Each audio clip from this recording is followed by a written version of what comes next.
या बुलेटिनमध्ये बघूयात 25 मिनिटं 50 बातम्या.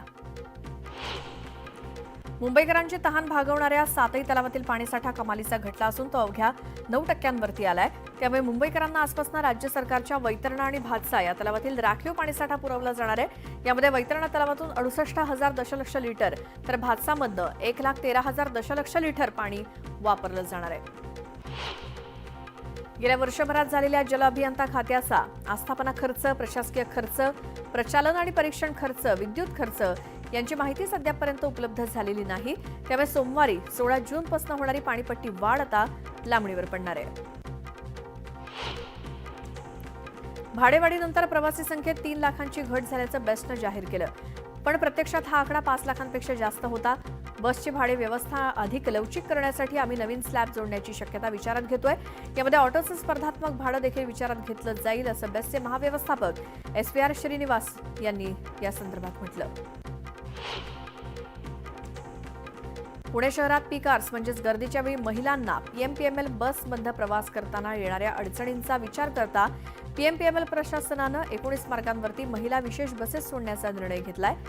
केवळ पीक आवर्समध्ये फक्त महिलांकरता या बसेस धावणार आहेत. त्यामुळे महिला प्रवाशांना दिलासा मिळणार आहे. पिंपरी महापालिकेची संगणक प्रणालीच्या देखभाल दुरुस्तीसाठी वेबसाईट आणि ॲप सोमवारी सकाळी 6 पर्यंत बंद ठेवण्याचा निर्णय घेण्यात आलाय. त्यामुळे नागरिकांना प्रॉपर्टी टॅक्स भरणं, जन्म मृत्यू नोंदणीसह इतर सर्व कामं पुढील 2 दिवस करता येणार नाहीत. संत श्रेष्ठ श्री ज्ञानेश्वर महाराज आणि जगद्गुरू संत तुकाराम महाराज यांच्या पालख्यांचं पुण्यामध्ये आगमन होण्यासाठी काही दिवसांचा कालावधी बाकी आहे. पालिकेकडनं पालखी मुक्कामासाठी जय्यत तयारी केली गेली. पालखी मार्गावरती पावसापासून संरक्षण म्हणून मंडप, आरोग्य पथकं, फिरते दवाखाने, फिरते शौचालय आणि पिण्याच्या पाण्याच्या सुविधांसह इतरही काही सुविधा पुरवल्या जाणार आहेत. पावसाळ्यात मुंबई महापालिकेच्या आपत्कालीन कक्षाची भूमिका महत्त्वाची असते.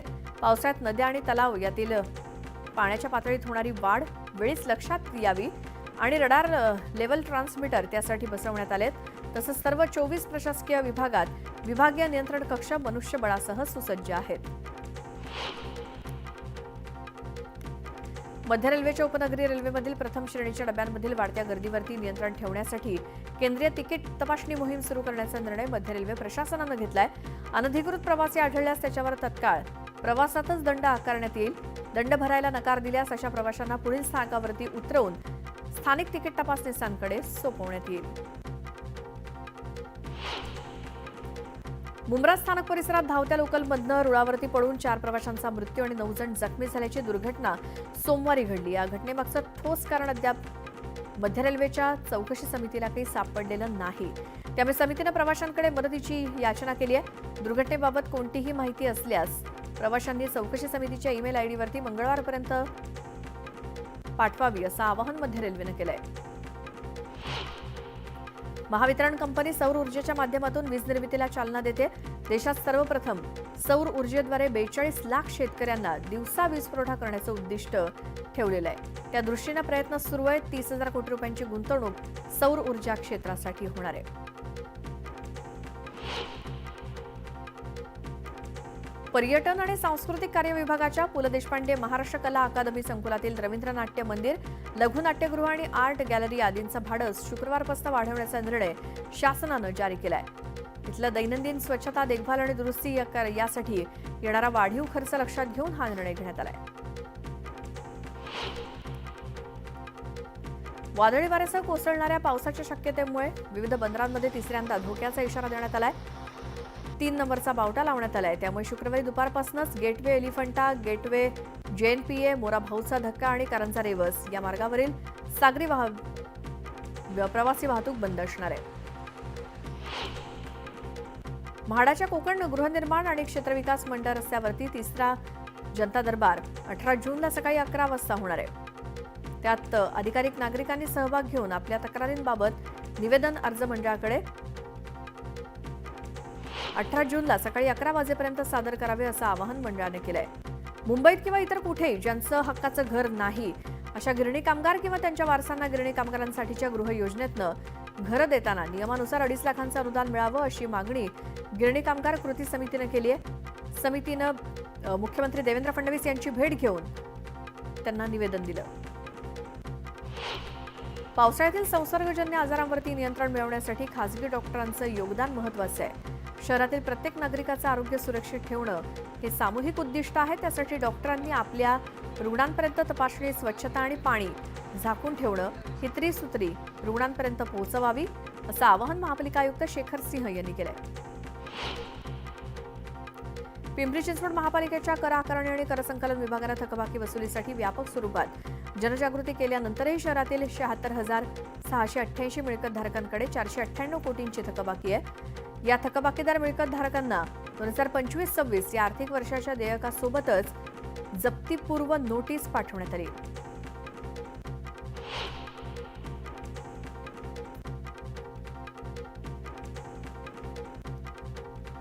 पुण्यातल्या केईएम हॉस्पिटलला बॉम्बनं उडवून देण्याची धमकी देण्यात आली आहे. पुणे पोलिसांना अज्ञात व्यक्तीकडनं मेलवरनं ही धमकी आली. या प्रकरणी पुणे पोलिसांकडनं तपास सुरू आहे.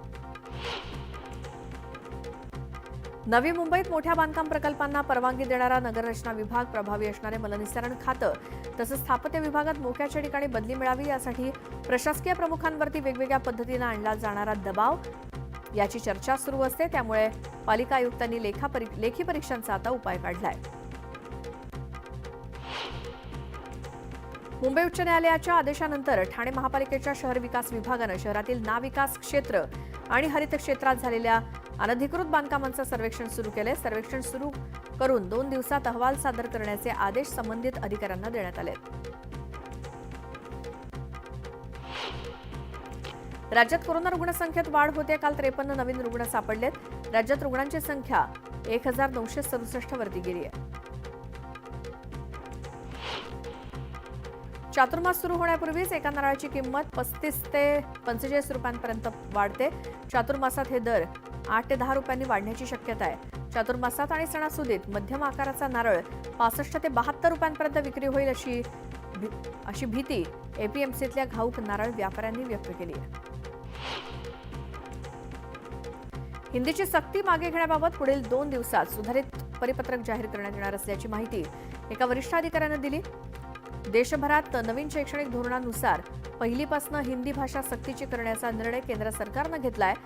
केंद्र सरकारच्या धोरणाला महाराष्ट्र सरकारनं देखील मान्यता दिली असून महायुती सरकारच्या या निर्णयाला पालक संघटना, राजकीय पक्षांनी तीव्र विरोध केला होता.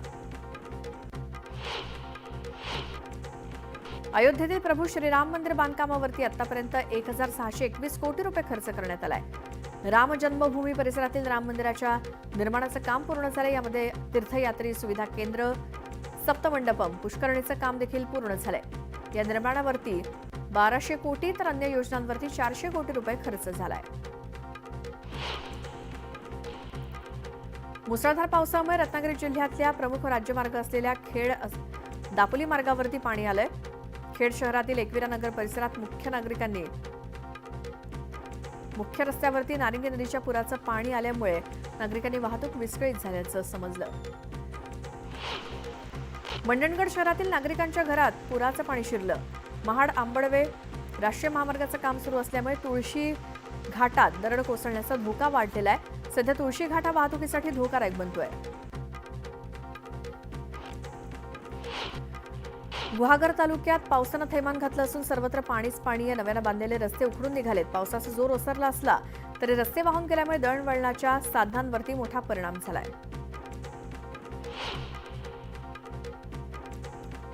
मुंबई शहर आणि उपनगरात पुढील 48 तास गडगडाटासह मुसळधार ते अतिमुसळधार पाऊस पडण्याचा अंदाज वर्तवण्यात आलाय.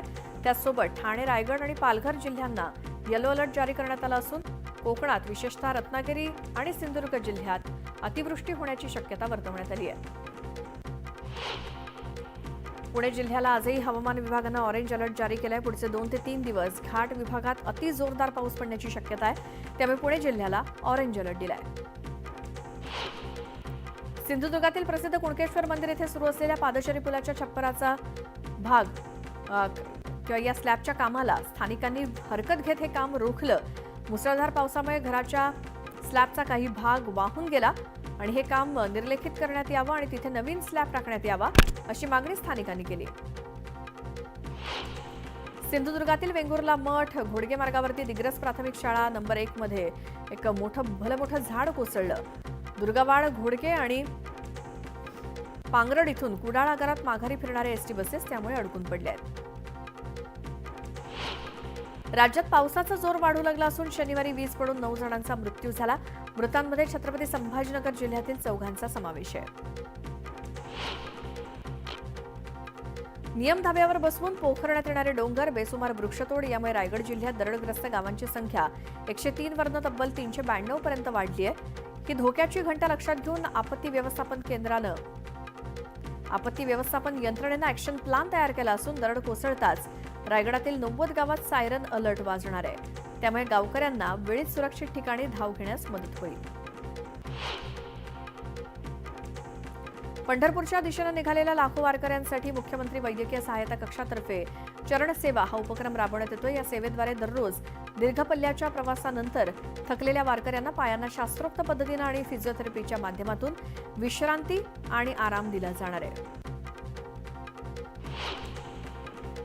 श्री विठ्ठल रुक्मिणी मातेच्या दर्शनासाठी येणाऱ्या भाविकांना सुलभ आणि जलद दर्शन मिळावं म्हणून मंदिर समितीकडनं आज प्रथमच टोकन दर्शन प्रणालीची चाचणी घेण्यात येणार आहे. चाचणी दिवशी सुमारे 1200 टोकन उपलब्ध होणार आहे. माळेगाव सहकारी साखर कारखान्याच्या निवडणुकीत सहकार बचाव शेतकरी पॅनलच्या वतीनं खासदार सुप्रिया सुळे यांच्या हस्ते नारळ फोडून प्रचाराचा शुभारंभ करण्यात आला. बारामती तालुक्यातील पंढरी इथल्या श्री भैरवनाथाच्या मंदिरात पूजा करून आणि नारळ फोडून या प्रचाराचा शुभारंभ करण्यात आला. लातूर जिल्ह्यात घोड्यांमध्ये ग्लँडर्स या संसर्गजन्य आणि माणसांमध्येही पसरणाऱ्या झूनॉटिक अर्थात मानवी संक्रमण रोगाचा प्रादुर्भाव होत असल्याचं पुढे आलंय. या आजारामुळे लातूर जिल्ह्यात एक घोडा ग्लँडर्स पॉझिटिव्ह आढळलाय. लातूरच्या जिल्हाधिकारी यांनी आदेश निर्गमित करून बाधित घोड्याला शास्त्रशुद्ध पद्धतीनं दयामरण देण्यात आलं.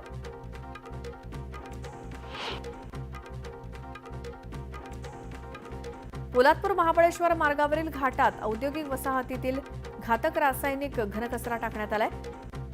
कापडे, पायटा, कुंभळवणे आणि वाकणगाव हद्दीत या प्रदूषणकारी कचरा टाकण्यात आला असून त्याचा थेट परिणाम घाट रस्त्याच्या उतारावरती असलेल्या खांबेश्वर वाडीला बसलाय. पालकमंत्री प्रताप सरनाईक यांनी मुख्यमंत्री धाराशिवच्या विकास निधीची स्थगिती उठवण्याच्या पत्रावरनं आता शिवसेना आणि भाजपमध्ये नवा वाद पेटलाय.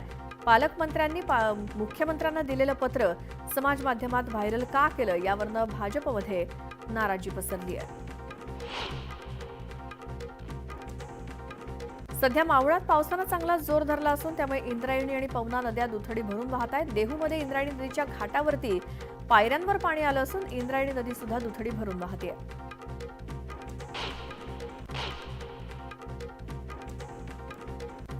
संत तुकाराम महाराजांच्या पालखी सोहळ्याची तयारी देहू देवस्थानकडनं अंतिम टप्प्यात आली आहे.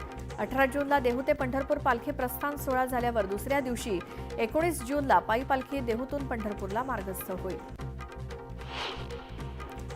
संत तुकोबांच्या चिंचोली शनी मंदिराच्या पालखी विसावा मार्गाच्या कामाला वेग आलेला आहे. सध्या 3 दिवसांवरती पालखी सोहळा आल्यामुळे प्रशासनानं या मार्गाची डागडुजी करण्याचं काम हाती घेतलं.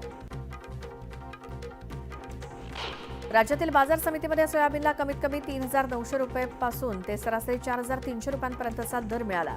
अकोला बाजारात पिवळ्या सोयाबीनला सरासरी 4,895 रुपये तर आर्वी बाजारात 4,000 रुपये आणि बीड बाजारात 4,100 रुपये दर मिळतोय.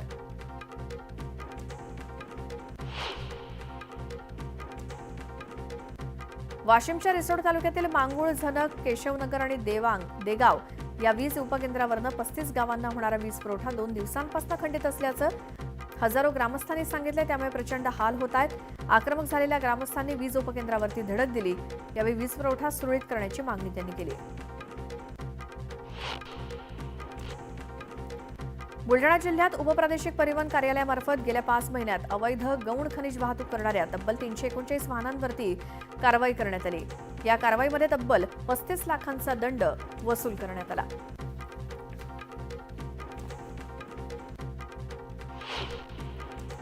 इथे एक छोटासा ब्रेक घेऊन आपण लगेच परत येऊया. तुम्ही बघत राहा न्यूज 18 लोकमत.